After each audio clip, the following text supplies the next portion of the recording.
Hello friends, এই মুহূর্তে আবহাওয়া পরিস্থিতি আজ কলকাতা এবং তার আশপাশে আবহাওয়া প্রধানত শুষ্ক থাকবে। বৃষ্টির তেমন কোনো সম্ভাবনা নেই।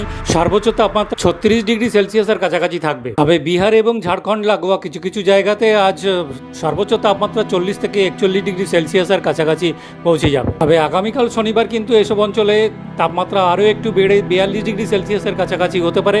অন্যত্র 37 থেকে 38 ডিগ্রি সেলসিয়াসের কাছাকাছি থাকবে। এছাড়া আগামীকাল বিকাল 5টার মধ্যে পশ্চিম মেদিনীপুর, বিশেষ করে আমলাগোড়া, চন্দ্রকোনা হয়ে ঝাড়গ্রাম, বাঁকুড়া, দুর্গাপুর, আসানসোল হয়ে জঙ্গিপুর পর্যন্ত বিকেল 5টার মধ্যে বজ্রবিদ্যুৎ সহ ঝড় বৃষ্টির সম্ভাবনা কিন্তু রয়েছে। এই সময় চন্দ্রকোনা, আমলাগোড়া অঞ্চলে গাস্টিং থাকবে 50 কিলোমিটার এবং দুর্গাপুরে থাকবে 43 কিলোমিটারের কাছাকাছি। এছাড়া পরদিন রবিবার বিকেল 5টার মধ্যে কিন্তু কলকাতা, হাওড়া, হুগলি, মেদিনীপুর, উত্তর 24 পরগনা, দক্ষিণ 24 পরগনা, নদিয়া, মুর্শিদাবাদ এবং সমগ্র উত্তরবঙ্গে কিন্তু বজ্রবিদ্যুৎ সহ বৃষ্টিপাতের সম্ভাবনা রয়েছে। এই মুহূর্তে আবহাওয়া পর্যালোচনা তাহলে এই পর্যন্তই। ফিরে আসবো পরের আপডেট নিয়ে। সবাই ভালো থাকবে।